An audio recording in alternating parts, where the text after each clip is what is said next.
Something's wrong. It just backfired very badly. So what does that mean? I don't know. But It smells different. yeah, it smells different. I don't know. It's happy again, but we got a lot more smoke. Locking up the brakes to try and stop in time, but we got a lot more smoke here because it backfired. What in the hell's going on? That's a lot. Okay. That's a lot. Okay. That's a lot. Something's wrong. Something's not right.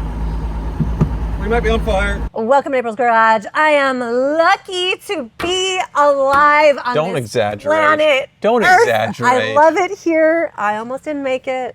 It was rough. It was a good idea in principle. Was not a good idea at all.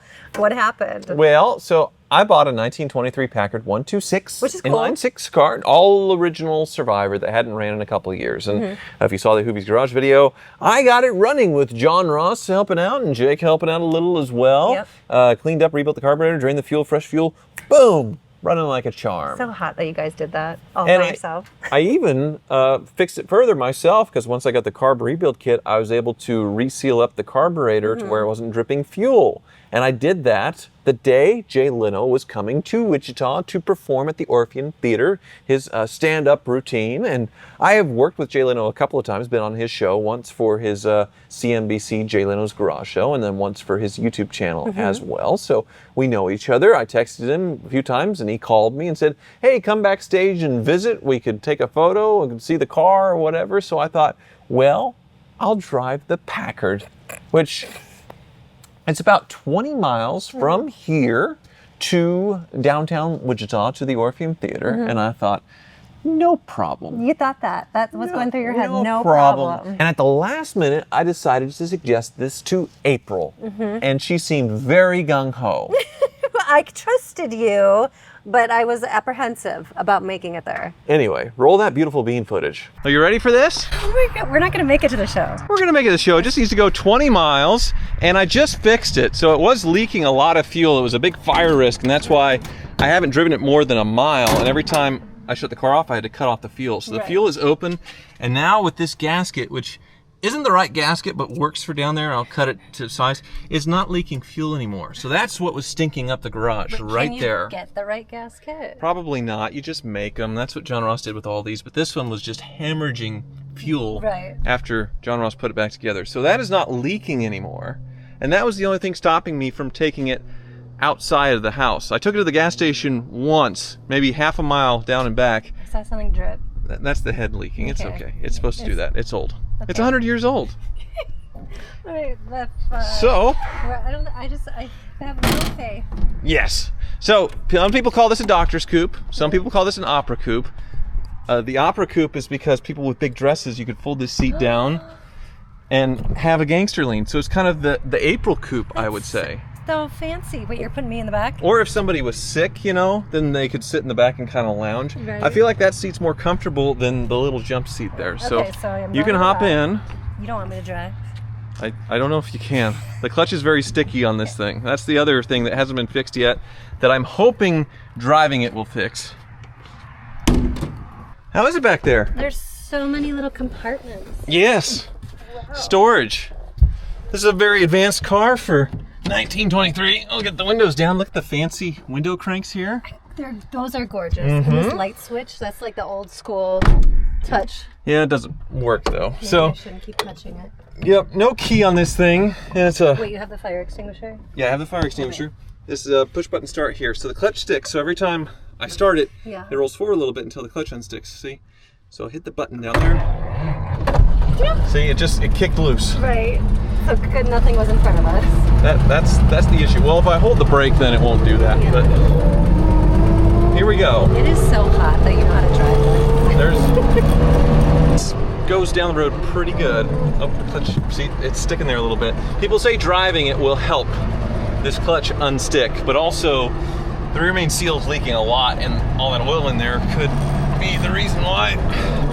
So, all right. If there was a fire, where would that be happening? It'd be in the engine bay. Okay, now I got a double clutch. There we go. Okay. So far, so good. Speedometer does not work. We got a little smoke. Stop it, there's so much smoke. What is that from? I don't know, probably a little unburned fuel. No, it smells like there's something It'll be fine. It's Are you okay. sure? The good news is here, I can put this back There's smoke. and we can just look for ourselves. No, it's fine. It's the residual burning off the exhaust from when it was leaking, I think.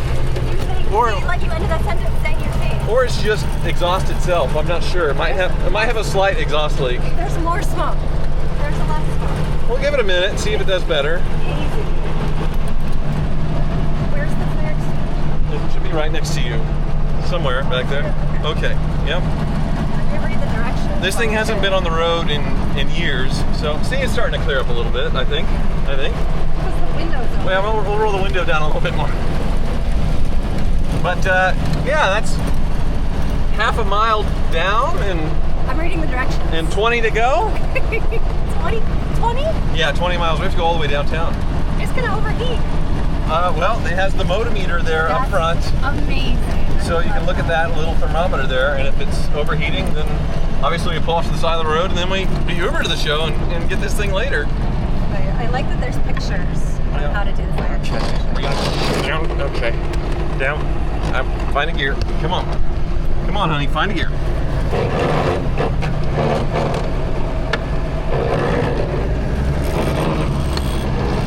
There we go. Okay, found a gear.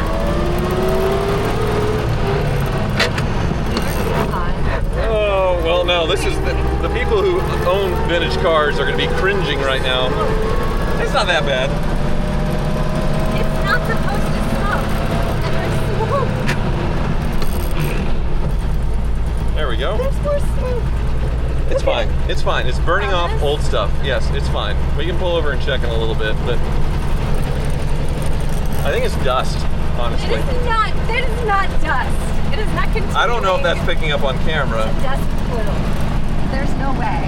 I will jump right out of this window. There's fire. Is this solid? It's wood.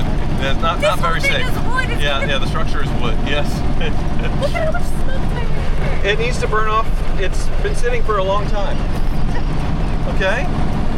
See, it's getting better. It's getting better. So I think we've officially done a mile. So 5% down. Let's see how much further we need to go. This thing can do it. Hit our first red light. Come on. It's just rear brakes. There's no front brakes, and they're cable driven. They're doing their job. Yep. There we go. I like how Tyler put this on the ground to cover up the smoke. Oh no, the clutch. Is it bad? The clutch is stuck again. Okay, now it's in gear. Now I have to start it again. Oh, but I have to 2 foot. Well, no, it's a matter of feet. Oh. Oh no. What does that mean? It's getting hot, I think. Oh, wait, maybe the ignition needs to be on. There we go. There we go. Okay, we're back. It's okay. It just burped a little bit.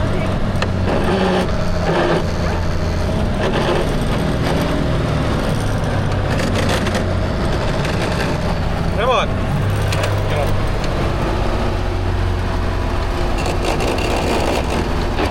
Here, you bastard. Okay, come on. This clutch is not having it.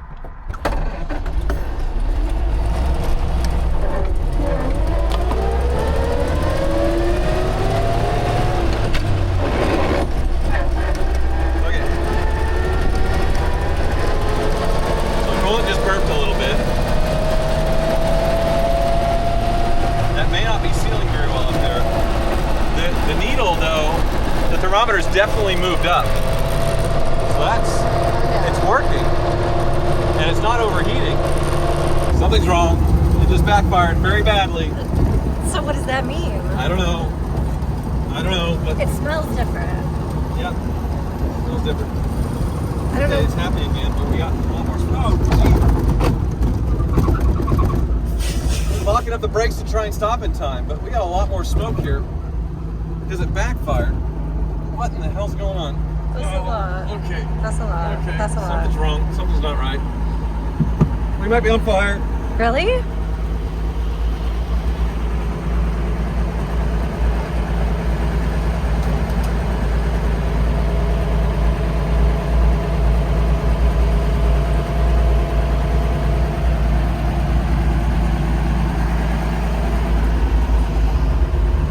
the wiring. It's the wiring that is melting right now. No way. Yes, that whole time, it's been the wiring under the hood that is shorting out. Oh. Okay, let me get out because there's a lot of smoke. Okay.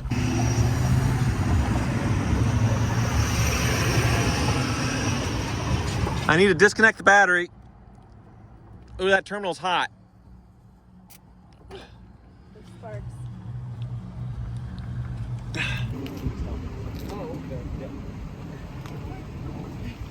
We're trying to drive this whole thing to Jay Leno's show tonight, and we're the first voyage, the Orpheum. So we'll Uber the rest of the way. Is he in town? He's in town tonight, yeah. Oh, is he? I didn't know that. Yep. And I thought we were going to miss it because of this car. And it's terrible. I didn't think we should take it anyway. And he's like, it'll be fine. It is not fine. There's nothing fine. Yeah. It's still smoking. We should not be. The smoke inhalation alone should have murdered us on the way there. So I'm an idiot.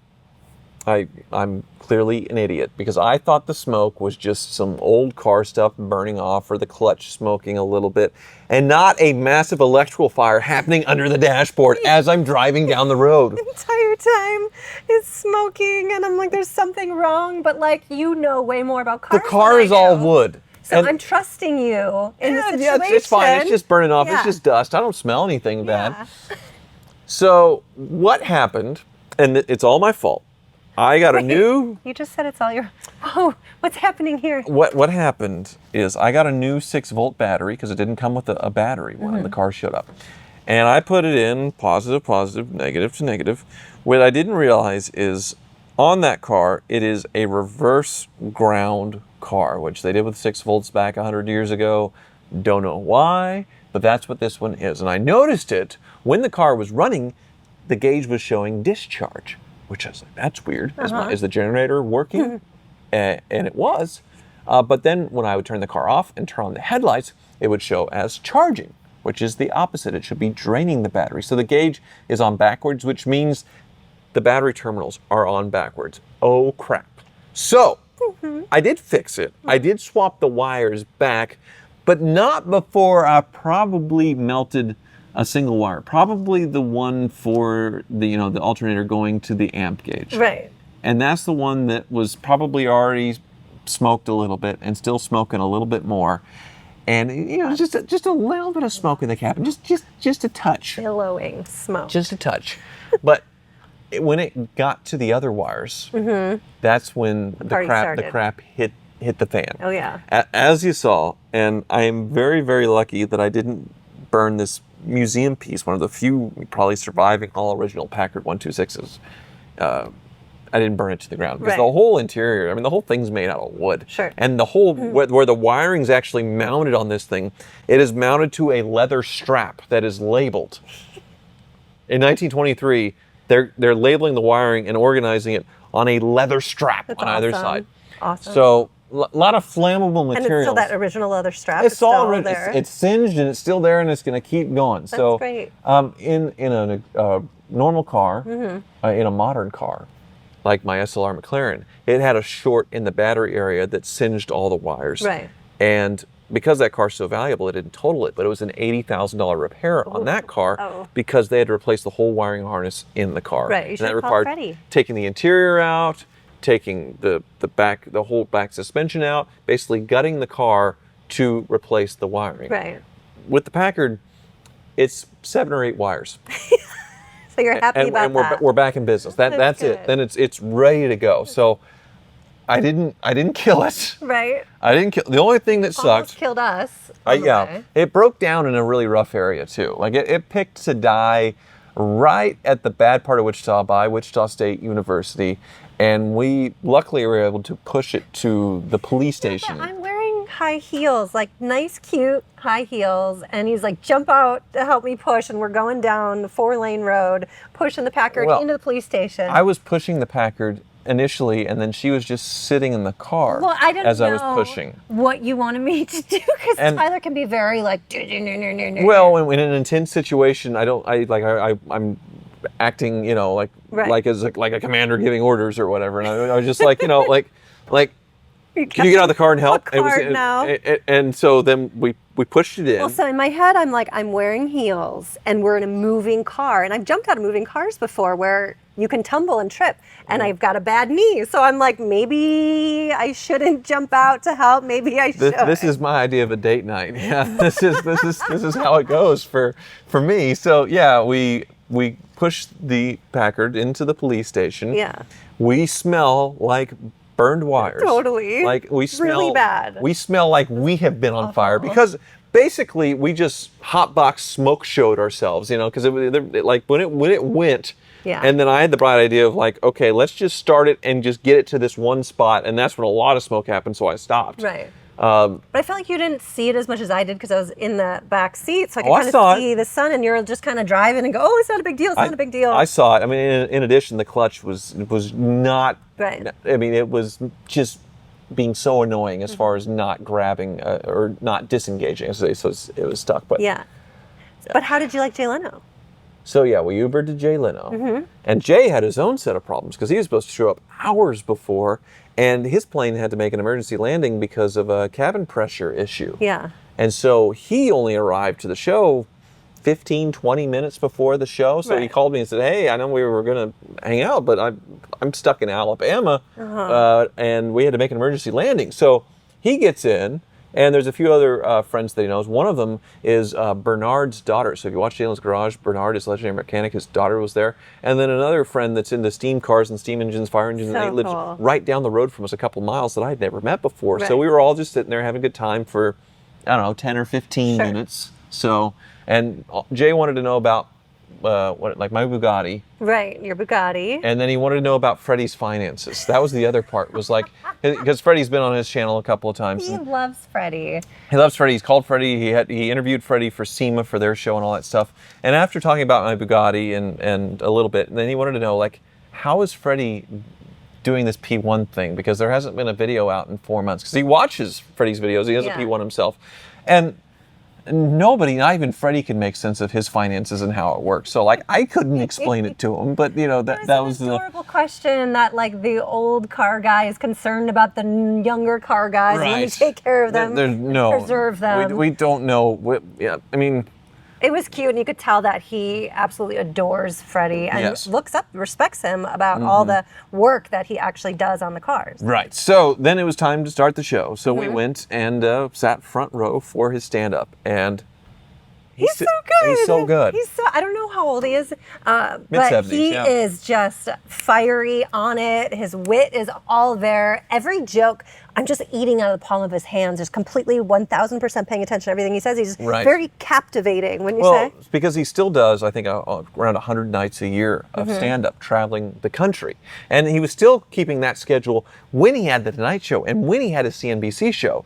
And I guess the story goes, he's kept all of his money from the Tonight Show, and he would use his stand-up money to build his car collection. So that's what made him a workaholic, and like in his discipline, as far as like, hey, I can spend money and buy a McLaren F1, but I need to do extra stand-ups and things. So that's how he has operated for all these years, and he's still working in his mid-70s. And what I love is, it's a quick story or setup and then a payoff, a punchline, like the old Rodney Dangerfield style of jokes and comedy delivery. Not that it's really old school, but it's sort of the traditional, but the fun way versus the really getting into the weeds and if you have ADD or whatever and with some comedians and things, it's kind of tougher to follow. Right. Well, kind of newer school comedians, they'll kind of arc and tell a full story, and it'll be like a full circle. Where Jay Leno is, like you're saying, the old school. It's like joke punchline, and there's no segues really in between. The stories don't relate to each other. Well, but sometimes they do. Doesn't feel like you need to. Where if I did that, I would feel like I couldn't deliver it because I can't just jump from one joke to the next without something that like connects it together. But Jay's able to pull it off and make it sound like it's completely seamless, like it's part of the same story arc, and he's just amazing at it. There's definitely an arc with his parents, and you could tell he loved his parents, and then getting older and all the things they were going through, and so they're jokes and punchlines and things, but there's a thread, putting it all together. So really blown away. I've seen, this is my third time seeing his stand-up. So I see once in Hermosa Beach, California, I think, where he goes a lot to sort of work new material and just keep things sharp in between like traveling for shows. And I saw him once at the Kansas City Auto Show over 10 years ago when he was still on the Tonight Show. And I actually was an audience member in the Tonight Show way back Oh, really? like 15 years ago Oh, or that's whatever. awesome. And Arnold Schwarzenegger was the guest. And Ziggy Marley was the musical guest. I don't remember the guy in between, Yeah. the second guy, but I remember Schwarzenegger and Ziggy Marley. So it was a really good day to go. That sounds about right. Usually the second guest is a B-list actor. Right, so from some soap opera or Immature. something. Yeah, who the Right. heck knows? But yeah, He's amazing. If you get a chance to see Jay Leno, he still has it, and he tells great jokes. And I'm sorry about the date night not going so well. So the next one, I'll try harder. Okay, my maybe we'll God. take a car that might not make it. if I survive, I might get like lung disease from this. But the Packard will be back soon. It'll be better than ever, and we'll good. try it again. Okay, Thanks so much for watching. I'm sorry.